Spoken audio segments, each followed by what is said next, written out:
Assalamualaikum warahmatullahi wabarakatuh. Alhamdulillah, alhamdulillahirabbil alamin, wassalatu wassalamu ala usrafil anbiya'i wal mursalin, nabiyyina Muhammadin wa ala alihi wa sahbihi ajmain ila yaumiddin amma ba'du.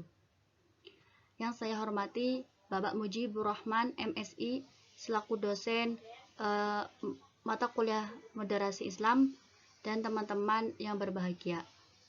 Perkenalkan, nama saya Firda Aulia Rizky dengan NIM 214110402197 dari kelas 1 PAIE.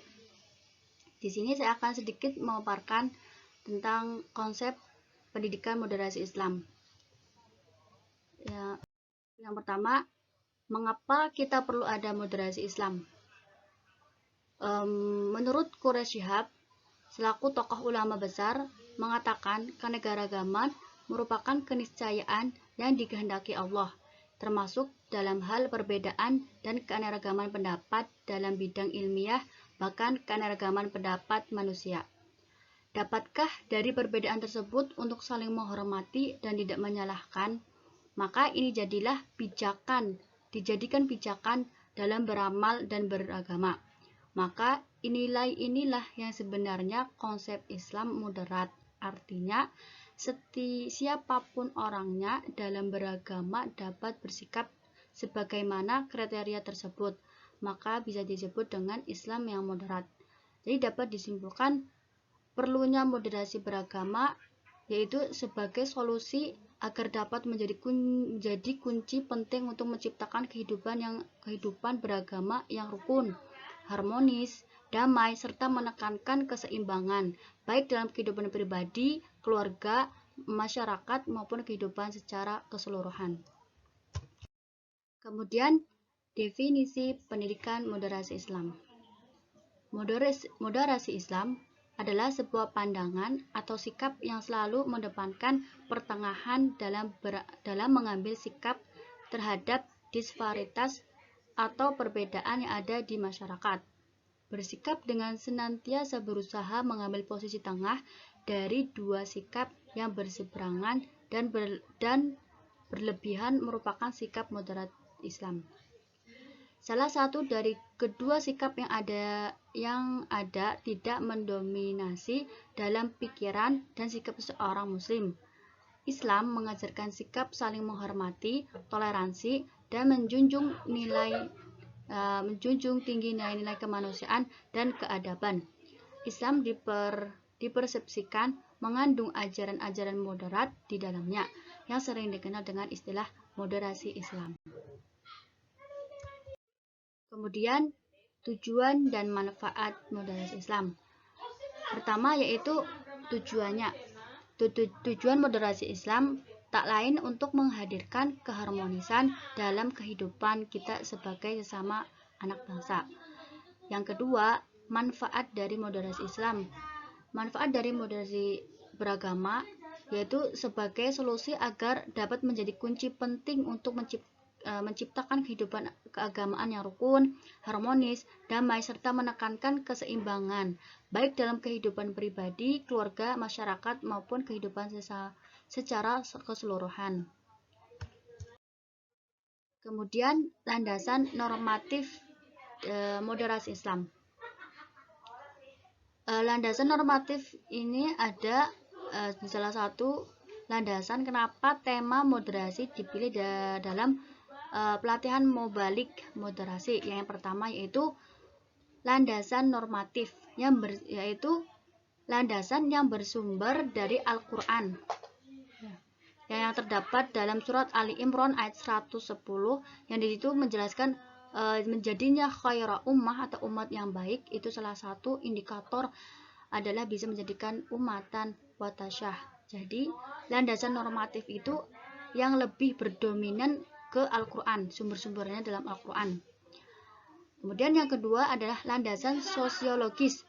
Dijelaskan tema moderasi ini dipilih oleh Muhammadiyah karena melihat secara sosial ada kelompok masyarakat yang sangat ekstrim ke kanan, yaitu radikalisme, dan ada ekstrim ke kiri atau liberalisme. Ketiga, yaitu Landasan organisatoris. Kholik menyebutkan salah satu poin penting hasil Mukhalaf Muhammadiyah di Makassar adalah bisa menyebarkan gagasan tentang moderasi Islam. Karena itulah pemuda Muhammadiyah memiliki tanggung jawab untuk ikut menyebarkan. Salah satunya mulai pelatihan mubaligh moderat ini. Kemudian landasan historis moderasi Islam. Secara historis, tak ada satupun referensi kuat yang mengatakan bahwa penyebaran Islam di Nusantara zaman dahulu adalah dengan cara destruktif. Begitu pula tak ada sumber-sumber valid yang menyebutkan bahwa Islam di Nusantara identik dengan kemarahan.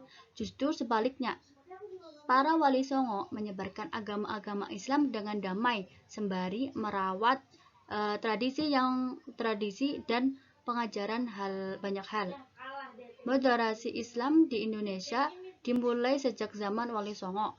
Para Wali Songo mengajarkan ilmu keislaman dengan sungguh-sungguh, mengkolaborasikannya dengan kesenian lokal, serta setelah para Wali Songo wafat. Setelah itu mulailah muncul penyebaran moderasi Islam yang lebih modern sampai saat ini. Namun saat ini moderasi Islam mulai mundur. Inilah tugas kita sebagai muslim untuk melanjutkan atau meneruskan pelajaran tersebut agar tidak pudar. Ya, kemudian prinsip-prinsip moderasi Islam. Prinsip moderasi Islam itu ada 3. Yang pertama yaitu keadilan atau al-adl. Moderasi Islam merupakan konsep perilaku adil terhadap setiap orang dengan menjaga dan memelihara hak setiap orang. Menurut Nurdin, menyatakan bahwa perlakuan adil meliputi hal-hal sebagai berikut. Yang pertama, yaitu tidak melebihi atau mengurangi daripada yang sewajar. Yang kedua, yaitu tidak memihak dan memberi keputusan yang berat sebelah, jadi harus seimbang, tidak boleh berat sebelah. Yang ketiga, sesuai dengan kemampuan, ketingkatan maupun kedudukan. Kemudian yang kedua yaitu toleransi atau tasawuf. Moderasi Islam memberikan kepahaman tentang makna toleransi atau tasawuf dalam mensikapi persoalan kehidupan yang berbeda. Pluralis manusia adalah kenyataan yang dikehendaki Tuhan. Kemudian yang ketiga yaitu keseimbangan atau tawazun. Prinsip ini moderasi Islam diwujudkan dalam bentuk keseimbangan positif dalam suatu segi, baik segi keyakinan maupun praktik, maupun materi maupun maknawi, keseimbangan duniawi ataupun ukhrawi, dan sebagainya. Islam menyeimbangkan peran wahyu ilahi dengan akal manusia dan memberikan bagi wahyu yang diperintahnya. Mungkin sekian dari saya. Apabila ada salah tutur kata, saya mohon maaf. Wabillahi taufiq wal hidayah. Wassalamualaikum warahmatullahi wabarakatuh.